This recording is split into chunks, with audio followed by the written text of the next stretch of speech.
This is AJ Wachtel. Welcome to my podcast, Wachtelligence, where I discuss with my guests the past, present, and future of the local and national music scene with a focus on Boston and New England.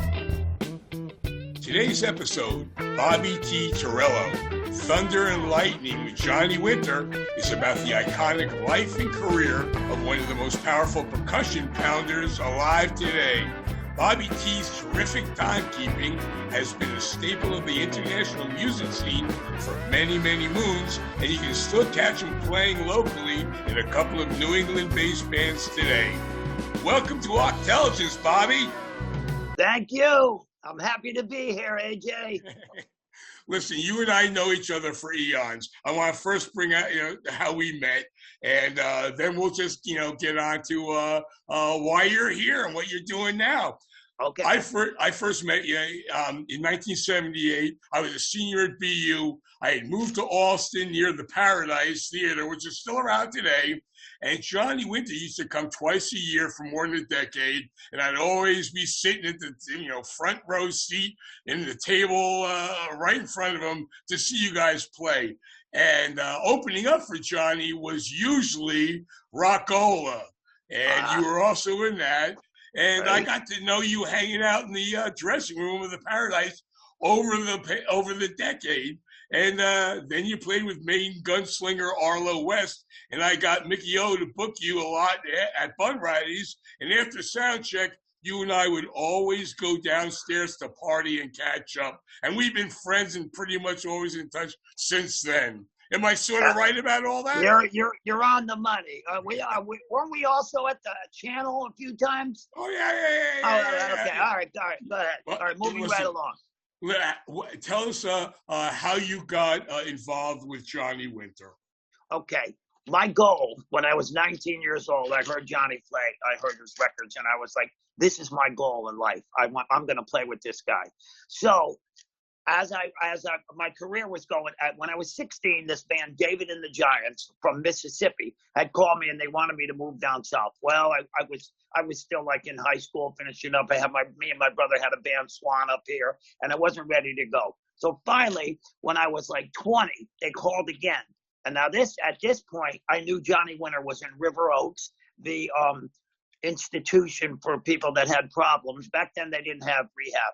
You went into a mental institution, rehab. So I said, well, this is my chance. I'm going to go down south and I'm going to find Johnny Winter. So I joined the band. They flew me to New Orleans. It was fantastic. A very different style of music for me. They were a type, English type with the Mellotron and all that, but they still heavy rock. But they were also very religious oriented, which probably good for me in a way, but it's a little different. Anyway, So I played with them for about 8 months, and I ran into these guys that was called the Paper Steamboat. And on the weekends, Johnny would get out of River Oaks and he would jam with these guys. So I got to know them, and I jammed with them, and we send these tapes up to Johnny in New York, because by the time I got to New Orleans, he had already been let out. He's back up in New York.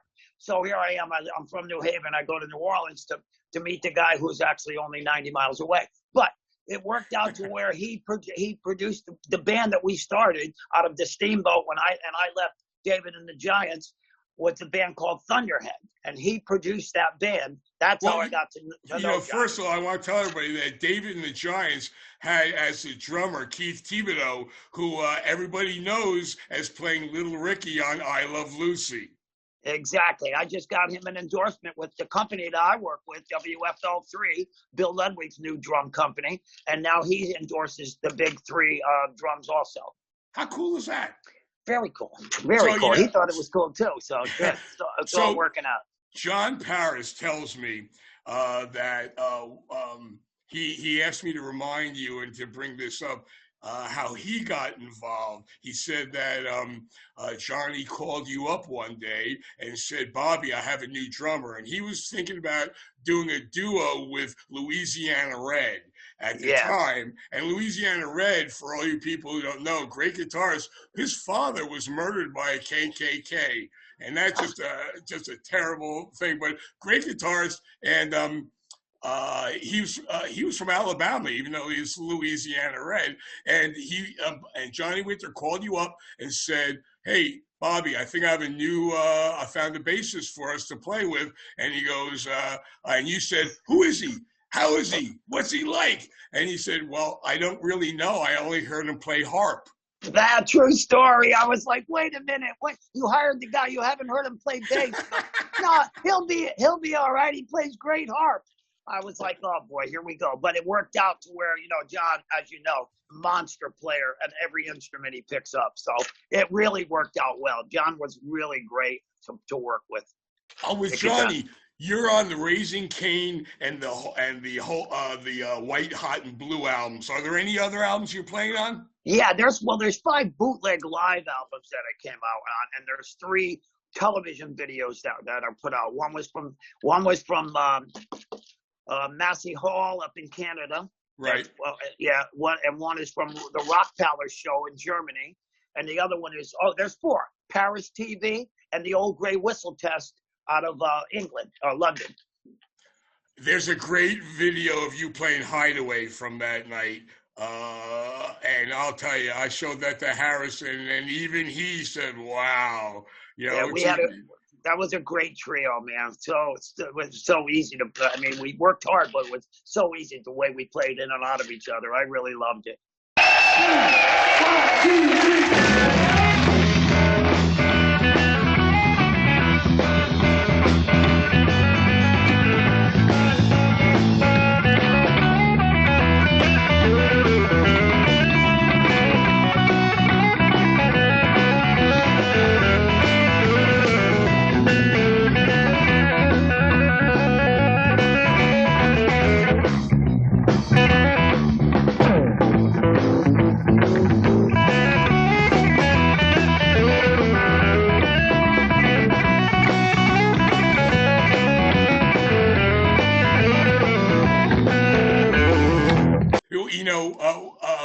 The band that opened up for you was Rockola, and that had, John Paris, who was playing harp and bass and vocals for Johnny Winter. He played guitar, and Amy. Oh, that's right. He played guitar. Yeah. And Amy Madden played a bass. She is fabulous. And I asked Amy, I said, "Amy, tell me a story about Bobby." She goes, "I got millions of stories about Bobby, but most of them are a little bit too R-rated for a while." Come on. I just got through playing with her also. We had a band with Ricky Bird, who was with Joe and Jeff, but he was doing all blues. And Amy was playing bass and I was playing drums. We really couldn't get it off the ground, but we did a lot of stuff around New York City. How many hats does she have in her collection? I don't know, quite a few. I didn't get to go through her closet. Is there any difference when you're playing drums when you have John on bass or Amy on bass? Do you have to play any differently? Not really. That's all trio playing, and Amy kind of played a lot like she kind of emulated John a lot when she played bass, especially when we played with the trios. You get to play a lot, and we intertwine with each other. You know what I used to love seeing you play with Johnny? I saw it once or maybe twice when all of a sudden in the middle of the song, you'd have a drum solo, and then Johnny and John would switch their instruments. Oh, yeah. Right, and then Johnny would play bass for and John Paris would be playing the Firebird guitar, standing in front of him, and he would play. With his right hand, he'd be plucking Johnny's bass behind him. Reach behind, yes. And cool. Johnny, with his left hand, would be playing the leads. And it was just such show. How did that happen? How did you guys rehearse that? We didn't rehearse it. Our rehearsals consisted of you get there, play a couple songs, and then tell a bunch of stories. We didn't rehearse, and we didn't rehearse any of that stuff. I mean, that just spontaneously came out one night.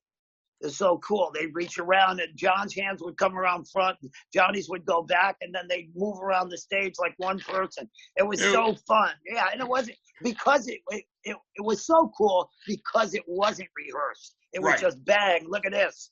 It really was cool. Hey, but your drumming kept it all together. Absolutely. You got to keep it pounded back there. You know, I have another great story that you and John told me 30 years ago in the Paradise dressing room. You were talking about a gig in St. Louis where the opening band was an excellent Texas guitarist who was actually a friend of Johnny's, and the club owner thought it'd be really cool if he get a great idea if he get up and jam, and encourage him to get up with Johnny. And the minute Johnny realized there was someone else on stage, the vibe became intense, and Johnny had him escorted off the stage. You guys told me that, and you said that when you guys got on the bus after the gig, Johnny was still furious, and he said, I don't care if Jimi Hendrix comes back from the dead. Nobody gets on stage with me unless I invite him. You got the exact wording correct. Nobody, exactly. He was yelling at Teddy, the manager at the time. I don't care if Jimi Hendrix comes back from the dead. Nobody gets on my stage. Yep. Well, that must have been intense. That must have been crazy. It was cool. It was. I knew it was going to happen. I could see it burning. When he saw the guy up there, I was going, "This is not going to fly. This is not." Hey, you just mentioned Teddy. Teddy Slater's his manager. I always got along with Teddy. I thought he was a nice guy, but I didn't work for him. Of course, you didn't work for him. That's exactly right. He wasn't a nice guy.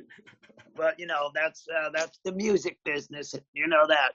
You know, I have another great story that Tommy Curiali told me, and I want to see what your comment is, and if you can give me a similar story. He was telling me that Ian Anderson was backstage one day from Jethro Tull, and he's a flutist, and he's sitting there talking. He's sitting there 3 inches away from Johnny, and they're all sitting in chairs, and he's sitting there saying how great it is for him to be in backstage and everything. And all of a sudden, Johnny comes out and says, man, I don't think flute's a good instrument for rock and roll. And he said that right in front of me.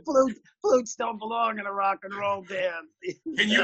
I mean, Johnny. Once Johnny said to me, I was talking to him backstage, and I said, you know, everybody's doing ukulele instruments. I know you played ukulele. Are you ever going to come out with an album? He goes, AJ, that's a really stupid question. And I felt like a jerk.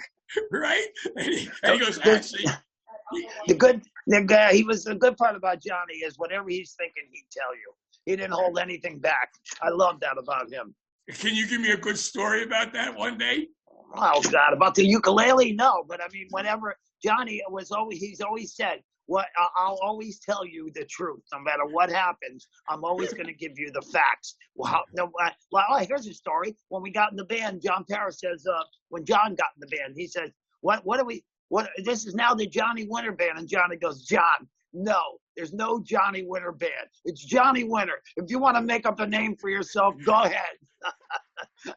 That's it. It's Johnny Winter. You guys can be whatever you want. Wow, that's he's just telling you like it is, you know. Yeah. Did you ever beat him? You know, his knowledge of music and song titles and artists was legendary. Were you able to beat him? What? No. He just knew. What he didn't know, and he didn't really care much. Like John Lord came backstage one time from Deep Purple. After he talked, he praised Johnny, he loved him, and he leaves. He goes, Bobby, Deep Purple, they were pretty big, weren't they? It's like he could care less about, you know. I mean, that didn't matter to him. I mean, you want to talk about stuff from the past and the blues and people from the 60s, and you know, he was spot on, but he could care less about all that rock and roll. I mean, he really wasn't big on rock and roll. He could play the hell out of it, but he was definitely a blues man, you know. That's what Bobby Caldwell, the drummer for Johnny Winter, and he said to me was, when I asked him if he could ever beat him with song titles, he goes, only pop songs. He goes, yeah, exactly. Yeah. All right, now this is a question I've wanted to ask you forever. You know, you're a member of an elite group of people. Johnny Winter's drummers, Uncle John Turner, Randy Z, Rick Derringer's brother, Bobby Caldwell, Rich Hughes, Tommy Compton, Tommy Hambridge, Tommy Curiali. Am I missing any? You know, were you friends with any? I was friends with all of them. I'm still friends with Tommy Curiel and Tom Compton. I haven't heard from in years, but I was very good friends with him too. I know Bobby Caldwell pretty well. I mean, you know, he's a California guy, but I haven't seen him in years. But when I do see him, we have some stories. Yeah, I still friends. Richard Hughes, rest his soul. He committed suicide, right? Yeah. You knew him though, right? I knew him pretty well. As a matter of fact, when Thunderhead was opening up, we opened up for Johnny, and Richard was the drummer. I got to know him when Johnny was producing Thunderhead. Richard was the drummer for Johnny. Yeah, so we go way back to the early '70s. What was he like? I mean, did you see his suicide coming? No, that guy was like the super nicest guy. I mean, he wasn't a druggie. He was like, straight up, really super nice, peaceful, nice guy. I mean, nothing like me, you know. Nothing like well, put it this way, nothing like us. No, yeah. He was but he was a really kind of a laid back kind of guy. You know, you just don't, you never know. You know, that's a scary thing. You know, I was hanging out with Rick Derringer many years ago and his second wife, Diane. And I asked him about Randy Z, his brother, Randy Derringer. Oh, yeah. He tried to kill himself, too. Well, he had encephalitis, I think, sleeping sickness. And then Diane goes, he's a fucking librarian. Oh, well, I mean, I don't know. I never knew him.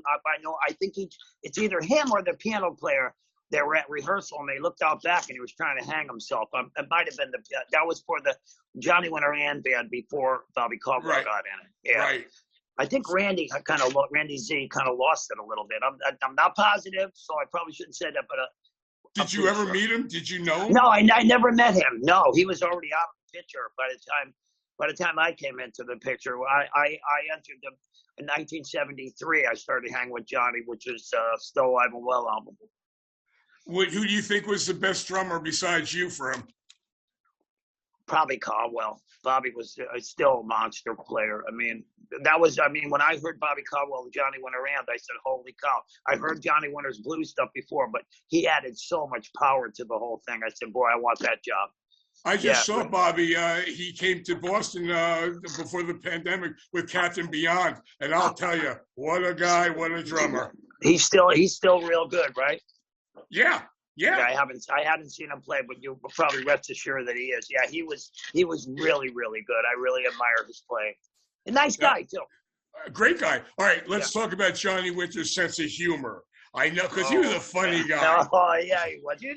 The guy was a genius on a lot of levels. I mean, he was pretty brilliant. You got to admit, quick-witted. I mean, I'll tell you a quick-witted story.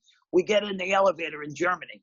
We get in. Now, we're in the elevator with Jay Giles. We're on tour simultaneous with them and us in different places, venues we'd play together, and some we didn't, but we were town to town, city to city, rather. Anyhow, Magic Dick is behind us, and he says, hey, Edgar, how are you? Well, Johnny, wait, listen, Magic Dick, Edgar, he goes, hey, Magic asshole. In other words, you get it, right? I get it. I think it's great. He was that quick. He didn't even turn around. And how he knew Magic Dick was in there, I don't even know. But it was that fast, like an elevator in Denmark or something. He was quick, man, and funny. I'll give you a quick story, too. He goes, I was talking to him one day, and I had just been backstage with James Montgomery. He took me to the Allman Brothers, and there was no alcohol backstage. And I said, to Johnny, because I know that Johnny and Greg were very good friends. And I said, that there's no alcohol. I said, he just had a liver transplant. Maybe he's drinking a lot less. Without blinking an eye, Johnny goes, he just has a new organ. Maybe he's drinking a lot more. Yeah, right. There you go. Quick. The guy was quick. Yeah, there's a lot of stories about Johnny. I mean, he was just he was on his game when I was working with him. And later on in years, it was kind of sad to me to see him like he was, he really, but at any rate, we're talking about the good stuff. What's your favorite Johnny Winter song that you ever played on a record with him? Oh God, probably Highway 61. Why? I don't know, man. Just pumped, the thing. And then I got to do a lot of my double feet work with him going, and I got to do a lot of that one. But there are a lot of songs that were fun to play. Of course, I always wanted to, when I first got in the band, I wanted to play Jumpin' Jack Flash, Right. all that stuff. I liked it. Of course, I leaned toward the rock stuff. Growing up, there was no blues in Connecticut when I grew up. There was R&B music with very little blues oriented. I was brought up on kind of R&B music, Detroit. Well, you're stuff. from New Haven. You're from New Haven, Connecticut. Yeah, exactly. But still, the music that we were influenced by. Blue Eyed Soul, the Rascals were a big thing to me. Fudge, Vanilla Fudge, and all that stuff. That was big to me, And then it just happened that I really enjoyed the Allman Brothers when they came out. But then the Johnny thing is what really got me into blues. But it was power blues because of Bobby Caldwell, the way they had Johnny Winter in. That was a little power band, And of course, I played powerful, so I enjoyed all that. I remember once you and John Paris were after a gig at the Paradise one day. I asked you if you want to smoke some weed, smoke a chillum, and John, and I mentioned that Johnny Winter had been playing a lot longer than he usually did. He used to come up twice a year to the Paradise, so I saw you guys a lot. And then you and John said that you had got him to smoke weed again, and all the songs were longer, and he was into jamming a lot more. Well, yeah, your mind, it expands, I guess. I don't know. Yeah, well, a lot of times he'd stay away from that before the gigs because of that reason. Right. Your mind starts drifting. But anyway. I remember John, because I'd always ask you if you... John, of course, John, nothing. Zero. Right. And he was very nice because John would always say to you and me, he would say, "Can you please do it outside?" He didn't want to do us in the dressing room, and you and me would always be in the hallway smoking a bowl or something like that and laughing. Just to finish off about that, I saw Johnny right before he died, and Paul Nelson, his guitarist, was there, and I said, "Johnny, you want to smoke my chillum now?" And he goes, "No, I have emphysema." And he goes, so Paul told me that they gave him edibles from time to time, which brings me to another thing about Teddy Slaters too. Paul Nelson, his guitarist, and James Montgomery, the harp player, were in his band for a while after you, and they really turned him around and got him off of drugs. And they told me stories about Teddy Slaters used to keep him sedate. He'd keep him away from everybody. Did you ever have that problem with Teddy? No, not back then, because Johnny was too much on the ball back then. You couldn't pull the wool over his eyes. But by the time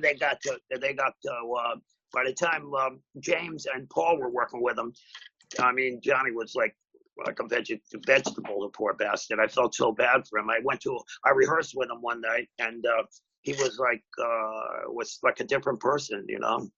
We just didn't.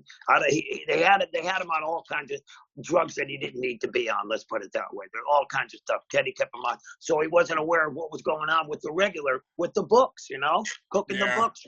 Sad story.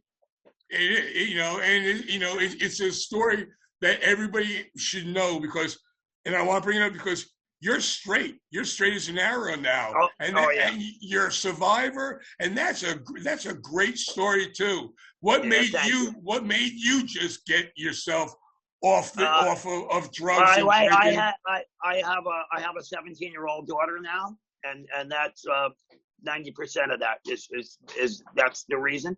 And it's just it's so much better. Things are so cool now.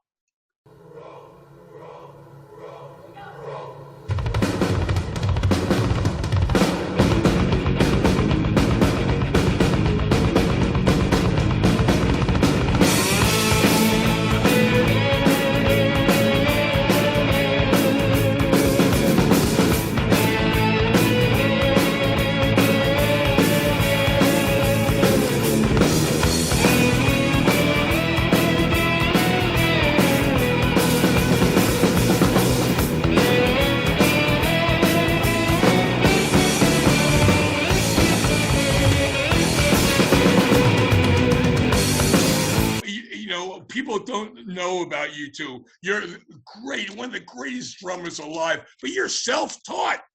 Yeah, That's phenomenal. How did you? Well, you just pick up sticks. I just watched people. You know, I got sticks in my. I was so small, and I wanted to play sports, and I couldn't play any of them. I really, when they pick teams, they pick girls before they pick me. So I realized, this isn't working out. So finally, when I was like 12, I got a set of sticks, and there was a drummer down the kid in the neighborhood that he was really good. There were two of them, and I watched those guys play, and I finally got sticks and a snare drum in high school, and I took my first lesson in school with like 30 kids want to play the drums. You know what I mean? Right. Well, I screwing around in the room. I kicked the window shut. The teacher threw me out. He said, "You'll never be a drummer." So tell me I can't do something and I'm going to really push it. A year later, I was actually playing in a band that was playing, little clubs around. And by the time I was playing for 3 years, I had bought my own car. I had a MG sports car. And I walked by that teacher with my tailor-made suits. And I go, "See this suit? Got it playing drums." Good for that you. Car? See that car? I got that playing drums. The ones that you said I'd never play, Yeah, a little payback. I love it. You also, stuff. people out there that aren't as familiar with your history as I am, should know that you also play with Grace Slick from Jefferson Airplane. You were in Black Oak, Arkansas. Twice. I was in the 70s and 80s. Yeah, and you also play with Michael Bolton. Did any of your people, any of your rock or blues fans ever shake their head when they found out that you played with Michael Bolton? You see, the thing is, people don't realize what heavy rock Michael Bolton was doing. But he was doing heavy, close to metal music. When he first came out with his first CBS record was very heavy. And our first MTV video was Fool's Game, which was a heavy, straight across the board, flat out pop rock thing. But we were a heavy rock band, and we opened for Seeger for the 3/4 of the country back in 83, and we opened for the Tubes, and we were on tour with Blackfoot, and we were a real powerful rock band. And then he couldn't get over that hump because Michael, great as he is, singer, he's not really a rock guy. I mean, CBS put him into doing is exactly where he belonged, and he sold 50 million albums after that. But when was the last time you spoke to Michael Bolton? Maybe 4 years ago. He did a little write-up in a magazine that I asked him to do a little write-up, and he did it in a Classic Drummer magazine for me, and he was very, very nice, But I don't talk to him on a daily basis or anything. But me and Michael we're still good friends. How long were you in Johnny Winter's band, and why did you leave? Okay, I was there for 8 years, but previous to that, he produced my band Thunderhead that started in 73. And I actually on stage with him in 77. In between there, the Thunderhead didn't happen. They screwed John, our managers and the people from ABC Records. Johnny had produced our whole album. What happened was they screwed Johnny out of it. They made us do the album all over again with their producer. This is for the Thunderhead album. And in between, and so then we tried to tour, and our management didn't really have it together. They didn't sign the right. In other words, we should have been on tour with somebody continually. They bounced us from Lansing, Michigan to Lakeland, Florida. It was ridiculous. We'd open for ZZ Top one night. The next night we'd be with the Outlaws about 800 miles away. So there was never a coordinated tour where people could say, "Oh, these two bands are going to be here," So that I finally brought the band back up north. 14 people, had them living in my mother's driveway in a camper up in Connecticut. Serious. And I put them all at the house. And then, of course, I went and lived someplace else. I had to get out of that house years ago. Anyway, long story short, I got in Michael Bolton's band after I quit Thunderhead. 2 weeks later, Michael Bolton's band. That's what it was called back then. Well, I played with him for a couple of weeks, and Black Oak, Arkansas called. So I went and played for 7 months with Black Oak, Arkansas. In the meantime, I was really good friends with Johnny the whole time. He gave me his lawyer. And when his lawyer looked at the contract that Black Oak wanted me to sign, he about lost his mind. So I quit Black Oak on Sunday. Monday, I was back in New York City playing with Johnny Winter. And so that May, man, let's see, May of 77. That's exactly when I started playing on stage with him. And then we went to do a full-blown rehearsals at the Calderon. Was me, Johnny, Randy Hobbs, and Pat Rush. Well, at rehearsal, Randy Hobbs had like an epileptic seizure from second all withdrawals. And, he like would start shaking and grabbed my cymbal stand, fell down on the stage. And I thought he got electrocuted because there were small puddles from the Calderon Theater, which is the ceiling leak. Anyway, they called the ambulance in, and he couldn't play. So Johnny called up his friend, Ike Sweat, Isaac Peyton Sweat was his old. From the old band. Yeah, he came up. We had one rehearsal, and then we went on to the national tour like that. And that was, like they said, it was the summer tour for Johnny Winter. Why did you leave the band?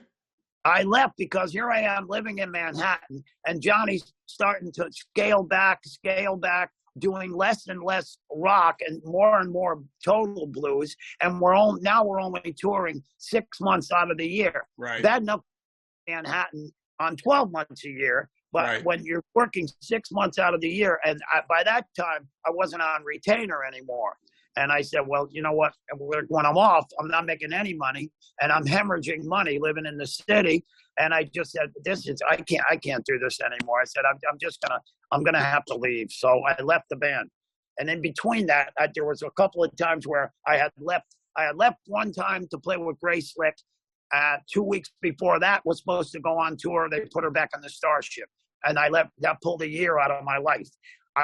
Johnny took me back a year later, and I toured with him for another year and a half, maybe almost 2 years. And then the Michael Bolton video took off, the Fool's Game thing. Then he got the Bob Seger tour for the whole country. And I said to Johnny, I'm going to jump ship again here, Johnny. I'm swinging for the stars here. I want to be in front of 20,000 people a night instead of 800 in a club 6 months out of the year. This thing, they're constantly. Well, you know, Michael Bolton couldn't be a rocker because he's not really. His personality is such that he had to do the blue-haired lady music. You know what I mean? In other words, ballads. Not that he's not great. Don't get me wrong. That kid could sing, but the music that he was doing was not rock anymore. It was more up toward pop ballads. You know what I mean? That's where his expertise was.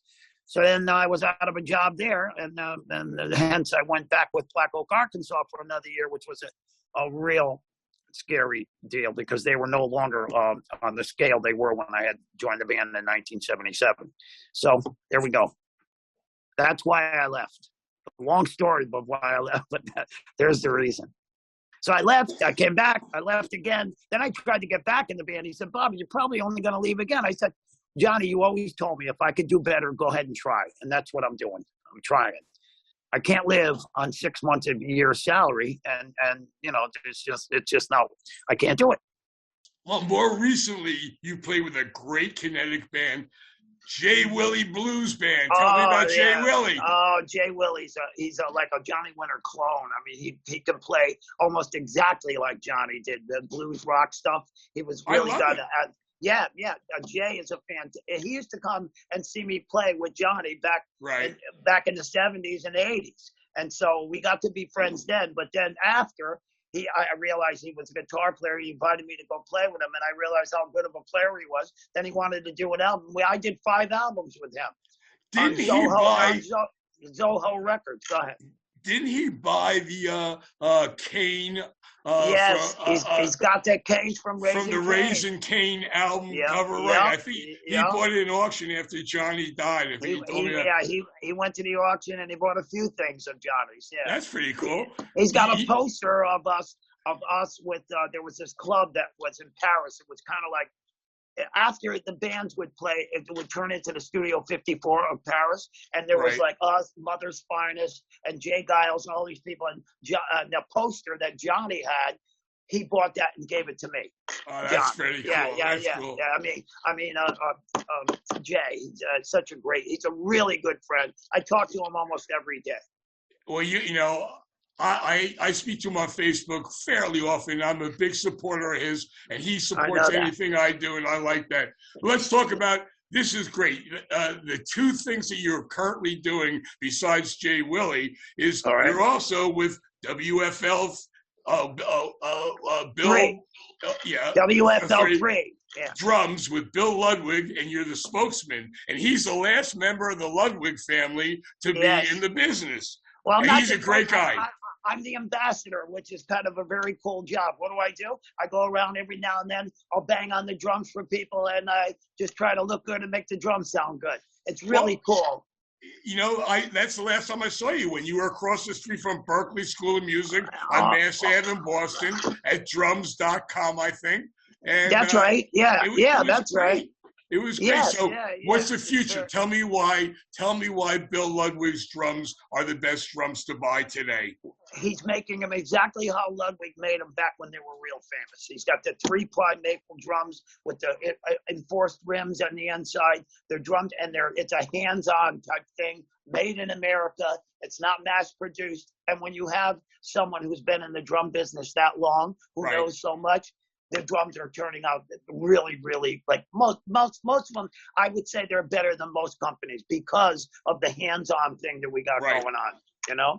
Bobby, why don't you give me a web address for all my listeners that, so they can look up what you're doing and they can, contact you. You're very accessible. You'll get back to them. Give me your web address, or give me a couple. I'll give you my email. They can just email me. I'll give you my email address right now. The web address I'm not sure of. I should have it. So I have it somewhere. But it's Bobby T. Torello at Comcast.net. And just email me up if you want to get a hold of me. And also, if you went to WFL 3 Drums, you'll see me on that roster also. And you're also in another great band right now, the Namedroppers, which has Scott Spray on bass. And Scott, I know from Johnny Winter's last band. Exactly. Weird enough, when I was with Johnny, Scott was with Edgar. Right. Scott was playing with Edgar back in the 80s when I was with Johnny. And so Scott and I, he's a Connecticut boy, we go way back. I brought him, actually, when Michael Bolton was looking for people to put out his rock band, I brought Scott to New York for one of the auditions. It didn't work out for some reason. I'm not sure why, but that didn't work out. But finally, Scott and I are working together, and we both just got inducted to the New England Music Hall of Fame together. So that's pretty cool. Well, tell me about the New England Music Hall of Fame, and you're also in the classic drummer Hall of Fame. Right? I mean, I'm up there with like Gene Krupa, Buddy Rich. A ton of great rock drummers also, you know. You deserve it, Bobby. I can't believe it. Thank you so much, man. Yeah, I mean, it's just what an honor. It's so cool. I mean, I did all this stuff. No manager, no you got in because you know somebody. No, it worked because of my talent. And it's just such a great, I'm so humbled by it. It's just great. I got to tell you. You know, for people that have never seen you live, I'll tell you, I've seen you in a lot of bands, and I just can't believe it. My jaw drops whenever you're back there. And then I hang out with you afterwards, and I love it. Thank you so much, AJ. I feel the same way about you. And I just love to play so much. You know, it came, like I said, it came pretty natural to me. And then when I focused myself on what my goals were, that got confusing because I got endorsed by Ludwig Drums. I became great friends with Bill Ludwig. Right. That was one of my goals, along with playing with Johnny. So by the time I'm 27, I completed all my goals. Now what? So I had to just kind of focus myself to keep striving for more. So what's in the future? What do you want to do now? Well, I've been writing a ton of songs. I'm writing and I'm doing some singing. With not the greatest voice in the world, but I can sing. All right. As you can hear, if you hear my blue guitar, there's a video, and I'm singing and I'm playing drums through the magic of camera. But how does a drummer write a song? Do you write it on piano? I play guitar. I play guitar. So you write on guitar? I write it on guitar, yeah. And I've been writing, actually, since I was 16. I wrote my first song. I've been playing. I mean, I didn't get much better on guitar. I mean, no chords and everything, but I'm definitely no Johnny Winter. But I enjoy playing, and I got an idea, and that's self-taught also.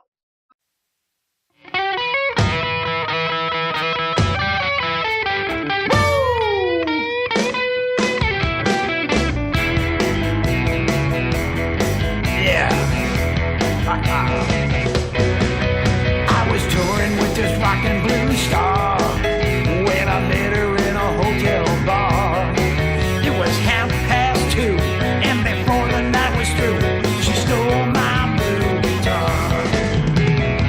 It became so bizarre when she leaned in and she lit my cigar. Then she told me I was cute. She didn't want my loot, just my blue guitar.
Should have saw it coming, man. She stole my blue guitar. Damn women, you can't trust them. She stole my blue guitar. She stole my blue guitar. You gotta sleep with one eye open. She stole my blue guitar. Ain't no way around it. She stole my blue guitar. She stole my blue guitar. Yeah. Get back that blue guitar. Okay, let's talk about the Namedroppers. The Namedroppers also, we back up Carol Selvin, who's got a new album out. She's a soul singer from New York that well, let me explain to you. Charlie Karp in the Namedroppers, and I started playing some gigs with them. And then 2 years ago, Charlie passed away. He had stomach cancer. He didn't even know it. So I became really tight with Charlie after all these years that I've known Charlie, but not like when I play in the band with him. You get to know people pretty well. And then he passed away. So when he passed away, Rafe and I, who was his partner, Rafe Klein, we started, I said, listen, man, I write and I do some singing. Let's collaborate and we'll keep carrying the torch here for Charlie. And then we do it for ourselves. And that's right. what we're doing now. So what else do you have coming out now with Scott Spray? Okay, we did this album with Patty. God, I should know her last name, and I'm so bad at this. But She's an Italian girl. Yes. Anyway, really great stuff, really good material that we're doing. And Christine Ullman, who was her vocal teacher. Panzerino. What's that? Oh, Panzerino. There you go. You got it. Yeah, I should know. I'm a guinea myself. Anyway, so that project turned out that we did it at Vic Steffen's Horizon Recording Studio, which is where I've been doing most of my work, right here in West Haven, Connecticut. Anyway, the Namedropper thing, it is the four of us: Scott, myself, Ron Rifkin on keyboards, and Rafe Klein on guitar.